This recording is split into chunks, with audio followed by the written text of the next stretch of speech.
Hello and welcome to Wait, It Gets Better, the improvisational storytelling podcast, where every week a few friends get together with their randomly designed and randomly created story elements and combine them together into a story that you will listen to every day on your birthday. I'm, of course, Levi. And I'm Seth. And we are here to tell you a story. No Reed today, unfortunately. He's out sick. So it's just us. Seth, what story element did you have? I had beginning scene. Oh, great. I had unique restaurant. So go away with your beginning scene and we will launch straight in. All right. So put this together here. The beginning scene opens up kind of on the shore of this lake, and there's two, I guess you could say, children. They're older children. Right. And they're skipping stones across the water, pilfering through the stones. As you know, anyone who's skipped rocks is always looking for the perfect one. The perfect one. Right. Gathering some up and kind of seeing who can skip the stones the farthest. This goes on a little bit. And was it the younger one, the younger boy, turns to the other one there, a girl, and asks a question and says, it'd be, if our lives are like these stones, is how far across the water that they'll skip thanks to the skill of the one throwing it, or the water that has shaped it into being the perfect skipping stone. Ooh. The girl then responds, I'm not too sure. I haven't given it much thought. If I was to answer, I would say everything I've known up to now, it's the water that shapes the stone, and someone else is casting the rock. So as far as our lives go, they seem to be, as far as fate goes, left up to how they're shaped by the environment around them and cast out by someone else. The boy contemplates this for a second and says, it would seem so. However, as you know, I know more than I let on, and there's a lot of things that you're unaware of. But let me tell you this. We know they'll come and take me in the morning to take me to the farms, and in 3 months, they'll take you and make you a shepherd. Up until this point, like you said, everything has been shaped around us. However, if there's anything that I can do to shape my own destiny, and with my skill cast my stone out in the world, I will do so, and I'll give you the best opportunity to do so as well. Contemplating this, then he opens his hand where he has 3 stones, and they're not really stones, but they have an etching on them. And he takes them and he shoves them in the girl's mouth, holds her mouth, and basically makes her swallow them.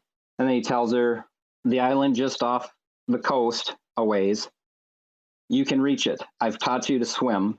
No one else will follow you there. You'll find what you need to know on that island. The best I can do is cast the stones in my hands the best I can, and we'll see what else fate shapes around us.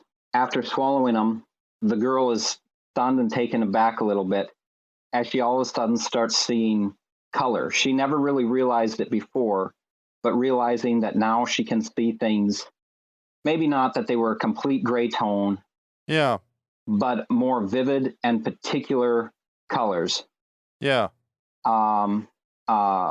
Other things filling her head now too, as she realizes that she can pick up like memories of things that she had a vague idea of before, but are now, let's say, expanded on. Yeah.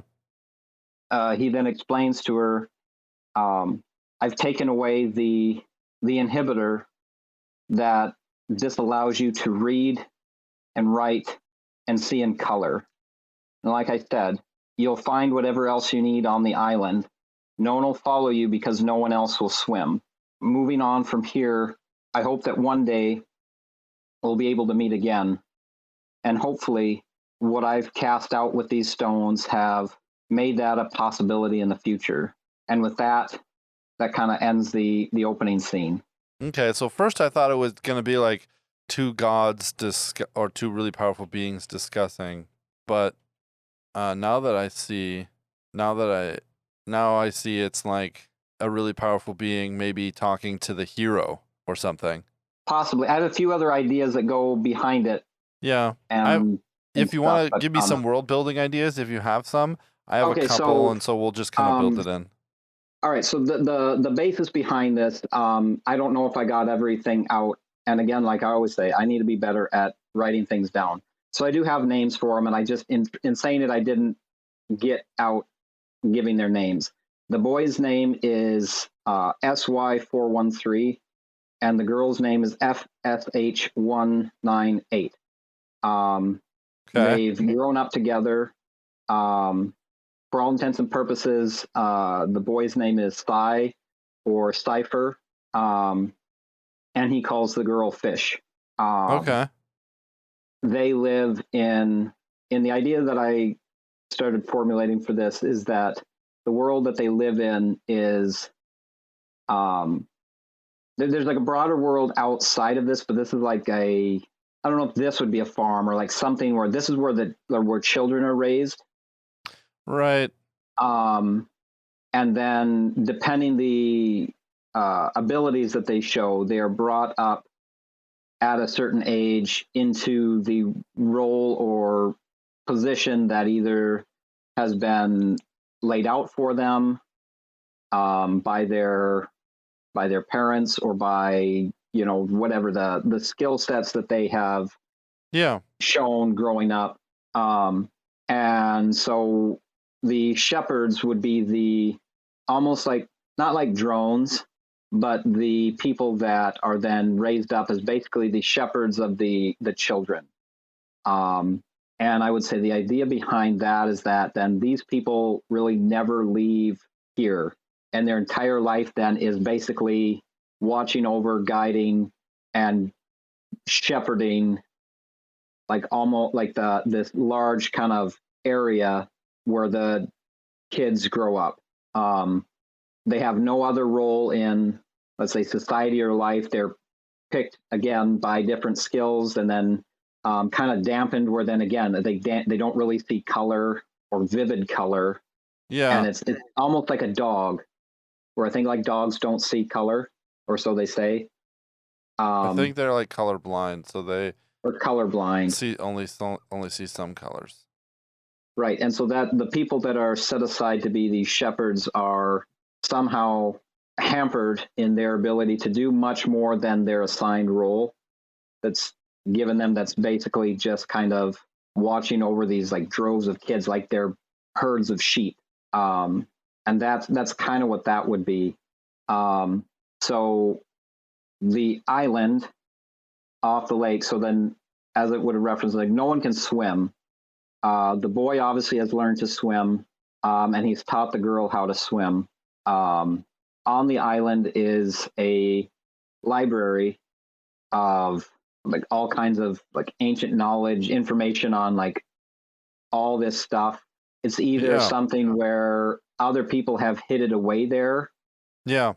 And no one, most everybody's either forgotten it, because again, like no one is swimming and they don't, go out onto the water.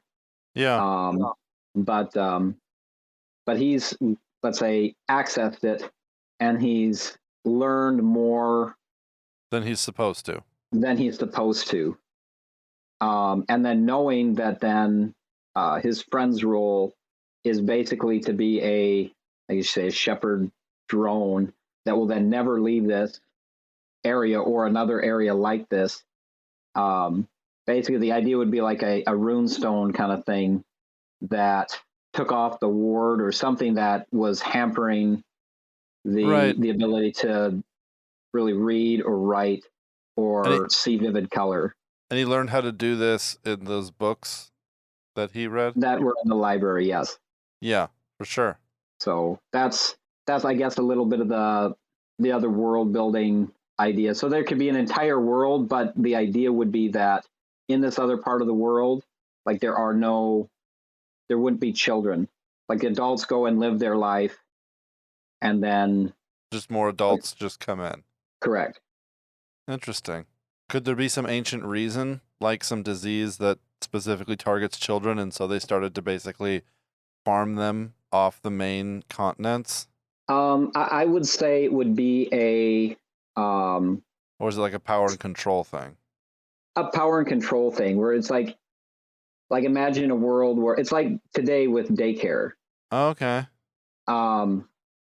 Everyone's so busy they don't have time for kids, but people want kids, right? They want to pass on their, line. But most people are so engrossed in their own, let's say, want for a career or whatever it is that they're doing, that like children take a side note. They'll have kids, but then they get that little bit that they want with the kid, and then before the kid really knows or understand or whatever, they're sent to this ranch where then they're raised by the shepherds, and then at a certain point, normally probably like 14, 15, they're sent off to another place where then they are then educated into the role that they'll play coming into the normal world. So then for about 5 to 6 years after that, they would be in like a secondary, say, educating, almost like going to school. Not that they don't do some learning on the ranch, but most of the education as far as direction to what they're doing and how to do what the role they're going to fill once they get to the real world is done at then the secondary place, and then they enter the real world, quote unquote, as an adult, alongside the rest of society. Yeah, that makes sense. So it's just like it's like a developed out of a matter of like a convenience. That's kind of gross, but I understand how humanity could do that to itself. Right. And anyways, it's a story. It's for world building. So yeah. So the unique restaurant, we'll talk about that now. I have some ideas. I think that partially it was partially convenience, but it was also partially because through like a couple of world wars, we pretty much screwed up a large portion of the planet, like ecologically, and like we like just there were just a lot of wars that heavily irradiated large portions of the planet. And so the countries that were still kind of civilized and put together started this system in order to raise children in a more like less harsh environment, and then to bring them back to the harsher environment after they'd grown up a little bit. But it's definitely moved into the kind of more for convenience and less because it needs to, because the world is in fact growing back, and turning back and recovering from these wars that were, like 30 or 50 years ago. But people are still kind of acting like they're not. People are still acting like everything is terrible, partially because there are large portions of the world that are still kind of in a post-apocalyptic or really kind of terribly damaged state. That's not where the unique restaurant is. The unique restaurant is just outside of a large metropolis city. It's called CrossRoads. It's on a crossroads. One road, the road that's facing the city, is nice and beautiful and paved. And then on the crossroads, there's the CrossRoads Inn. And then after that, it turns into dirt roads. And after the dirt roads, it turns into wasteland and terrible. So basically, it's like the last place you can stop.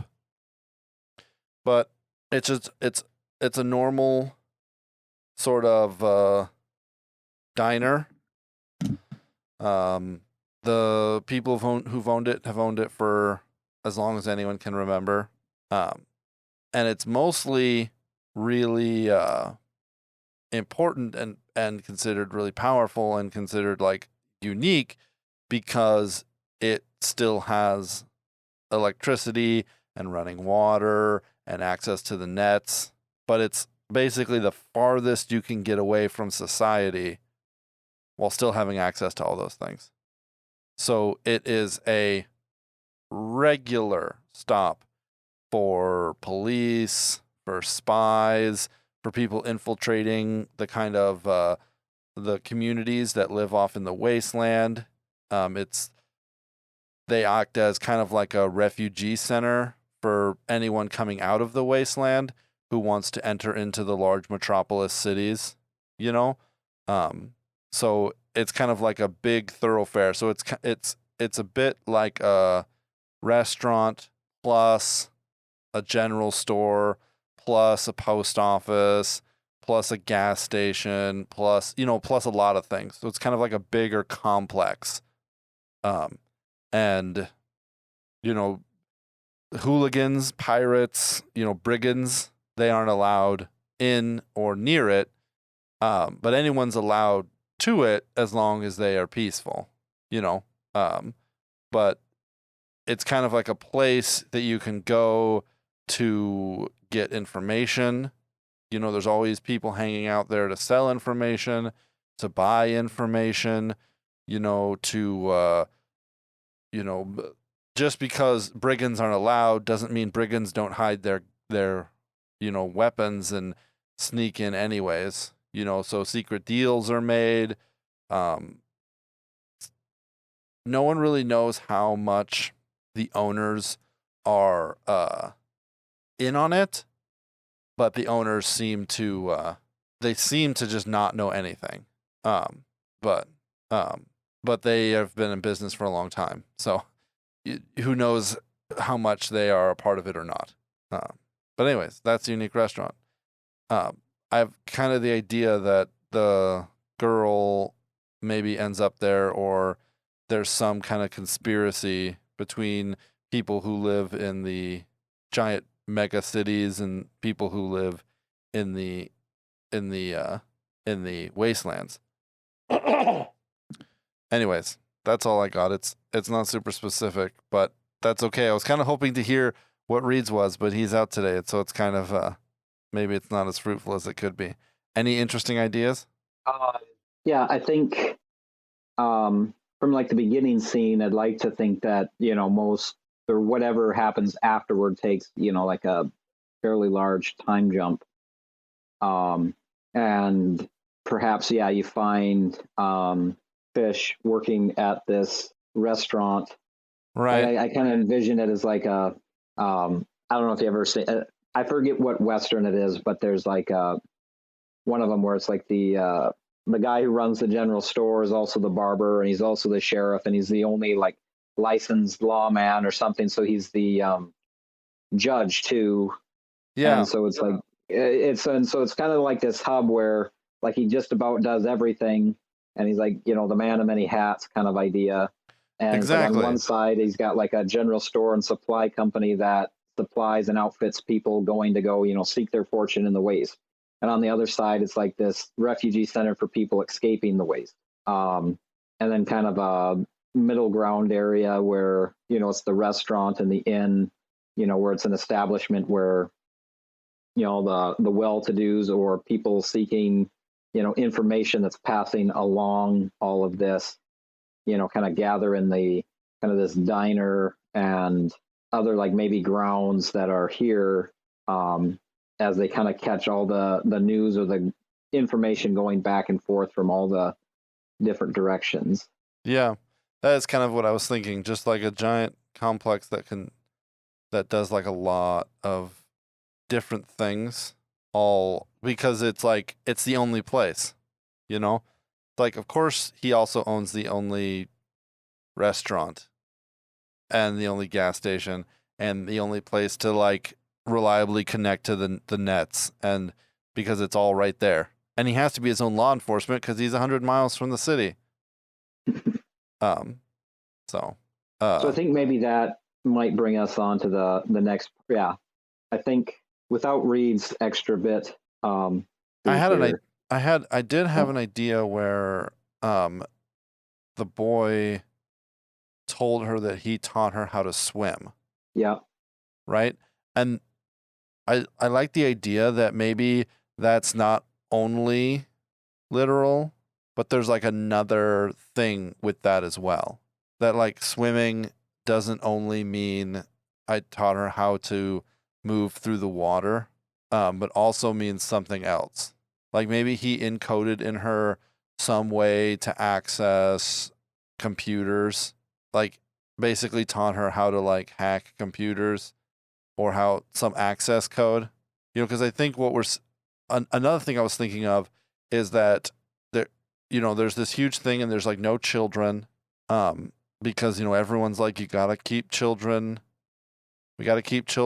safe by having them, on the island, and that's the only way that it can work, you know. But then I kind of like the idea that on the Crossroads, the restaurant, that Fish, which is kind of weird that her name is Fish because it's like the desert basically. It's like a wasteland. There's no water around. It's like thousands of miles away from the water.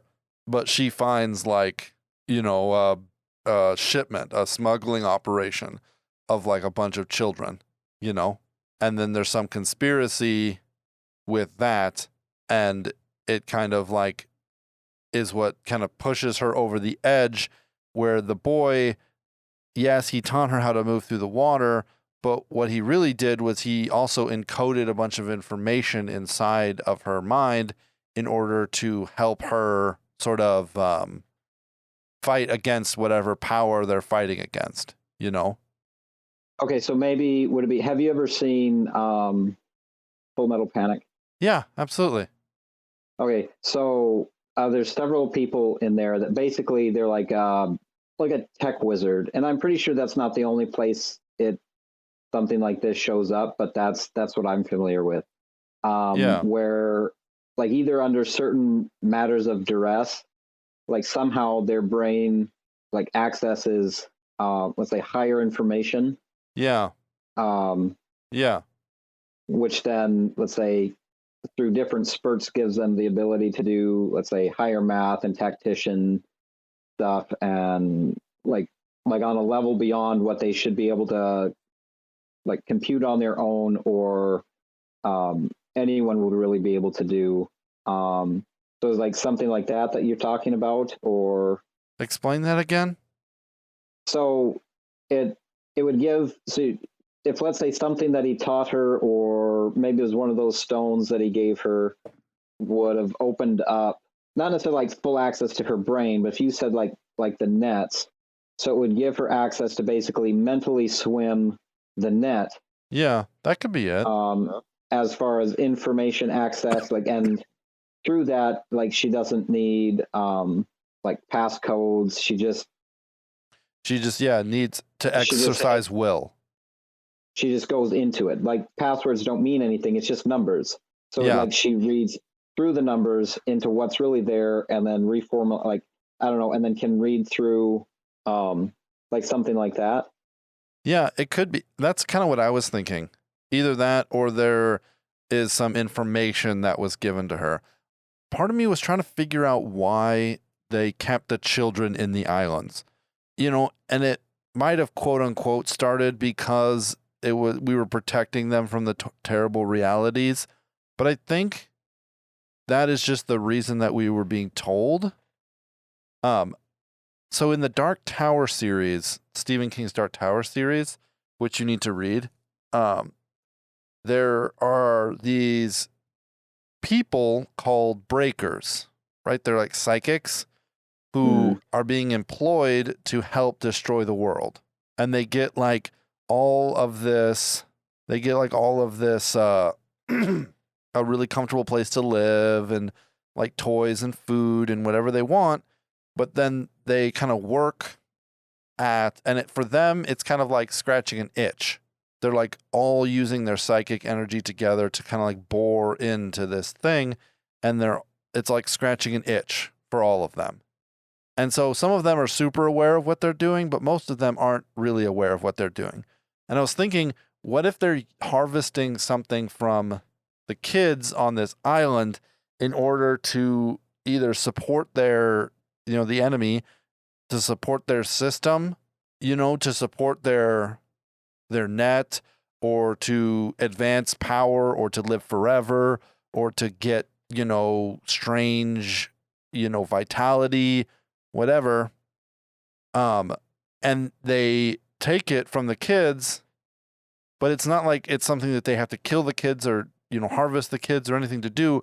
It's just the kids can only give out this energy while they're little, and then as soon as they get past 15, they grow up, and then it's no longer a thing that they give out, and so then they, quote unquote, they're of age now, and so then they go back to the mainland.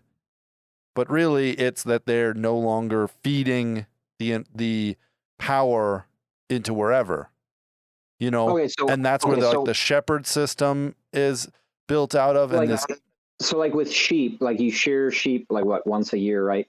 Typically, so perhaps whatever this is some kind of, perhaps it's because of the wars. Maybe there's some kind of, could be a gate they're trying to keep closed. What did you say? Some kind of perhaps something that changed with the radiation on Earth, and then all kids, let's say, born after that for the first 15 years of life or whatever it was, would grow and then not exuberate, if that's the right word, excrete, almost like radiation, like radiation and energy, but then it would be quelled after, let's say, 15 or 16. And it was something that they could literally harness, and shear them like sheep. So it wouldn't kill them, but it would be something where then they'd bring them in every couple years and then shear this energy off of them. Right. That could then be harnessed. And then powers, I don't know. The kids just watched Monsters, Inc. So I was just all of a sudden thinking would they collect the scream or whatever, right, in their containers. So something like that, where then maybe that's what's powering a lot of their world. Right. Is this, let's say it's like nuclear fission, right? Where it would be, isn't that where they would be the safer nuclear reaction that then they could harness unlimited energy or whatever from? Yeah, I think that's what it is. A fission reaction. Yeah, so whatever it is, perhaps that's something that's, let's say, secreted by or grows and hangs onto children up to a certain age, and they harvest it off, and perhaps it's dangerous. See, part of what I was thinking of is that at first, things always start off innocently and then turn evil, right? Typically. Mm-hmm. So my thought is that they did so much destruction to the earth that maybe there was a hole ripped in the universe, right? And it was letting out lots of deadly rays. And at the beginning, they had people, really powerful people, who had this energy, and they would use the energy to keep it closed, right? And so then they were searching for people who had this energy, and they would get them and bring them to these islands, and then use the the people would be trained up and then use the energy to close it, to keep the gates closed so that it wouldn't tear open and destroy the earth. But then eventually they found out through their science that all children automatically excrete this energy. And then they were like, oh, that's crazy. So then they came up with this clever plot to convince people that what you had to do is keep your kid, if any children has to be kept because we want to keep them safe and whatever on these islands. But what they were really doing was just constantly shearing this energy off and using it to keep this gate closed, right? But then soon they found out that, it only took 20 kids a year for them to do this, and they have thousands of kids. So then they started to do research, and then they found out that if you yourself are bathed in this energy, then you can live a lot longer, or it increases your mental acuity, right? And it didn't take too long after that for basically elites to have this energy and this power. And then, there's like no way that we'll ever tell anyone about this because, we're like set up now. So it started off really, really, really,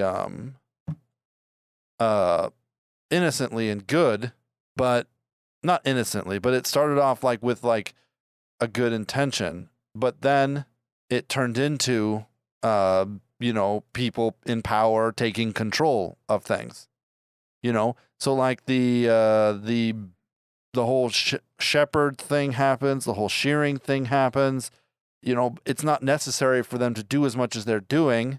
And this kid clearly the boy in this story, what was his name? Did he have a name? Fly. What was that?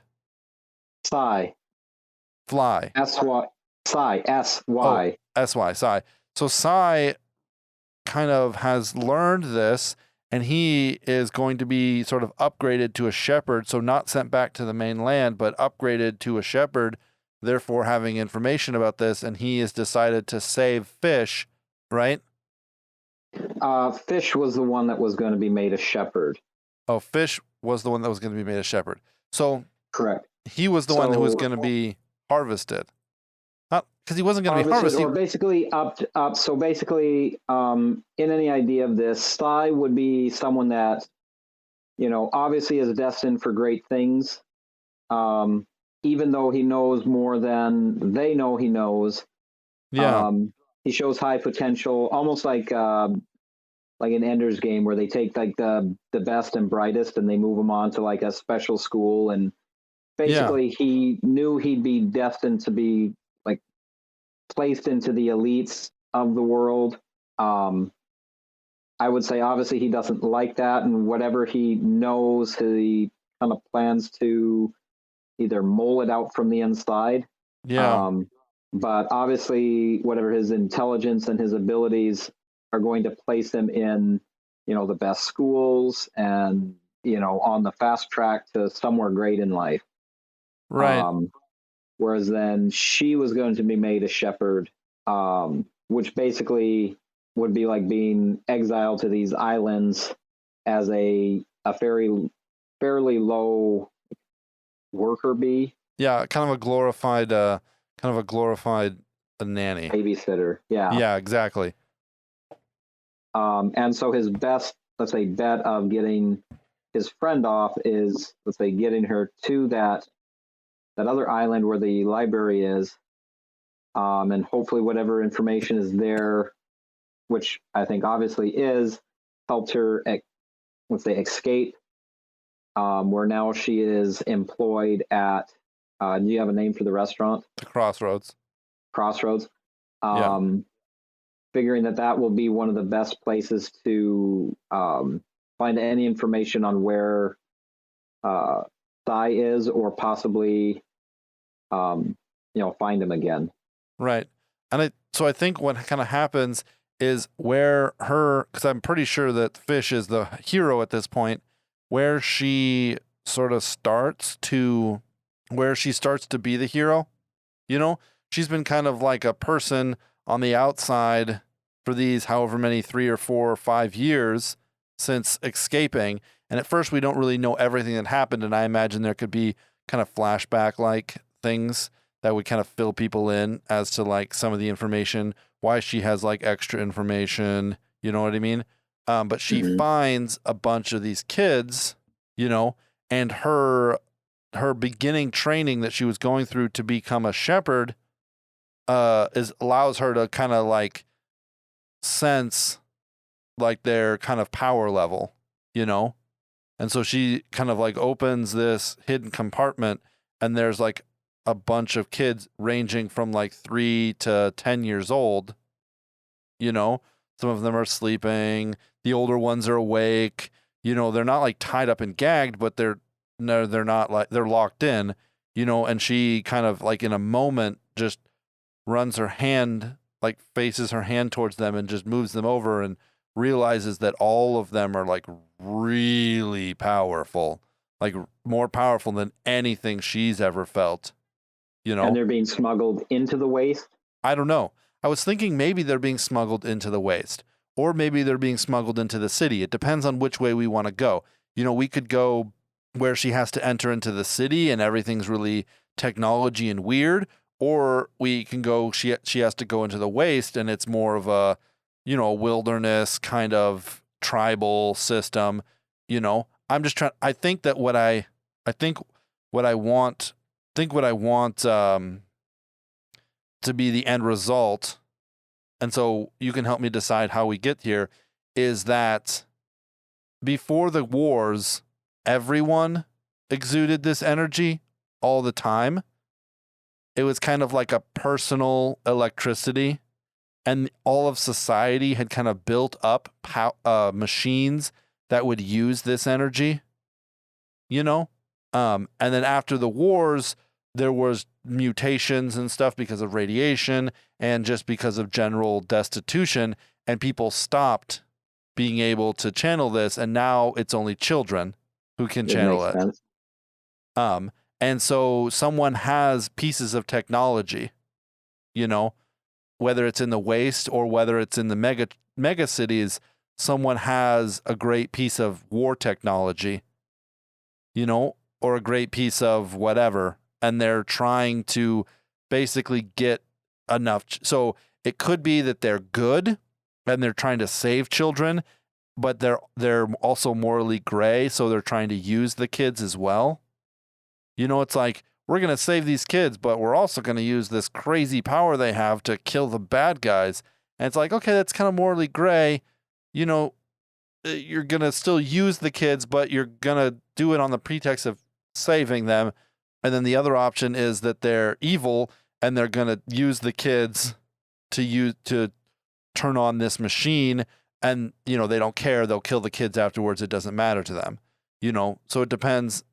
I don't really know the right way to. So I have a half an idea. So okay, let's hear it. The out in the waste would be, so obviously, and perhaps maybe this comes up later, but the boy, Sai, he is now at kind of a top position of either this company with his kind of position amongst the elites that kind of funds and organizes and directs this research facility out in the waste.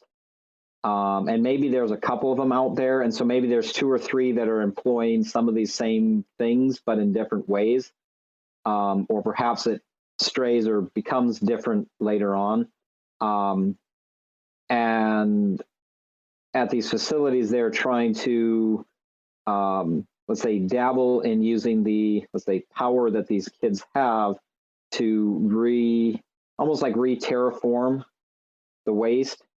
Okay. And so like they're being brought out and like secretly, which nobody knows, like the ranch in some of these facilities, or maybe that's how it is at first. And perhaps throughout this, he is trying to, because he's, let's say, in the top elite, he can't necessarily take an action himself, but perhaps if he gives hints or opens certain directions that will lead fish to take action and move some things along, gets her to, let's say, follow these kids being shuttled out to the waste, where then they're basically being kept underground. I mean, taken care of, but then the power is like, that's what's powering their stations out in the waste, and like, and no one knows about it. Like, no one knows that like underneath of their base is like this, not prison, but it is a prison, but like this echo chamber that is basically pulling this energy off of the kids, which is, you know, powering their lights and their equipment and, you know, and so it's like really weird. Although, let's say, as far as it would go, no one is, they're not, let's say, you know, bleeding the kid, nothing weird. Yeah, they're not killing the children, but it's just kind of like, it's not really considerate of them either. Right. Now, are we going to want to wrap this up, or do we want another one to go with it, or? We can try and wrap it up. I just say, let's just wrap it up. Okay, so I would say in some of how it ends, so basically this is what Fish is kind of let out there and follows the train of this thing to realize, and I would say for several years she actually was a shepherd, let's say kept under wraps that she could read and like see color and whatnot, but so she knows how to, let's say, like you said, read the energy and harvest it and Yeah. whatnot. And I think part of how at least that part of it wraps up is that either at one of the bases that she's at, she basically uncovers that they've got the children living right underneath of them, Yeah. and somehow moves it where it's what the world is lacking. The children running in the streets. They didn't have to have them cooped up, let's say, forcibly sucking this power out of them, like the children being in the open. Right. Like, let's say, so you're saying that they could continue to produce this energy. We've been kind of prematurely taking it away from them by kind of keeping them secluded. If we just made them part of life, then they could continually produce and become people who, even when they were grown up, had this energy.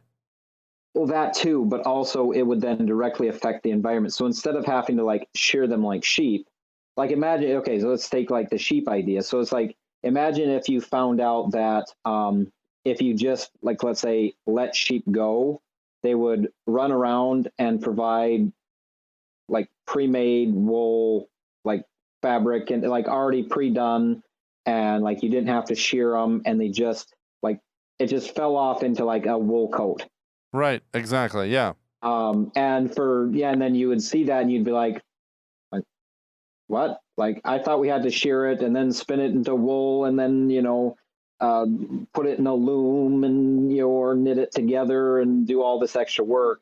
So using that as an example, what they find out in the end is that, they basically take the kids out of captivity and reintroduce them into the world to be raised not by shepherds, but by, like real parents. And by doing so, that itself harvests this power into the world, which then cleanses some of the waste. Things start growing again. Yeah. So we're like this one system that developed from like, oh, well, this is the one way we can do it, and then developed into kind of this weird, not necessarily wrong, but like just gray area, weird. Yeah, for sure. And obviously taken advantage of by elites and whatnot for their own purposes. And so then that system was just kept so that they could go get themselves a nice steaming jar of superpower when everybody else couldn't. But by, let's say, actually bringing the kids back out, yeah, I don't know if that makes sense. That does make sense, because it's kind of the classic case of people thinking that they can fix a problem by creating a bunch of artificial solutions, where really the answer was to just kind of let things happen as they naturally would. I think that humanity definitely is guilty in a lot of ways of trying to fix an issue by creating an artificial solution, and then that tends to kind of like put a patch on things for a little bit, but not like actually fix the issue. Mm-hmm. But I like this story. It's got kind of a cool thing. There can be like, Sai could like say at the end some like key word that let Fish know that like this is all things that he had seen coming, that all this was like being worked together, I mean, obviously, I think at the end he reveals himself as kind of like a silent mastermind behind it. Yeah, exactly. And even to the fact that like, she leaves and she doesn't hear from him for years, and then when he crops up again, he seems to almost be the enemy.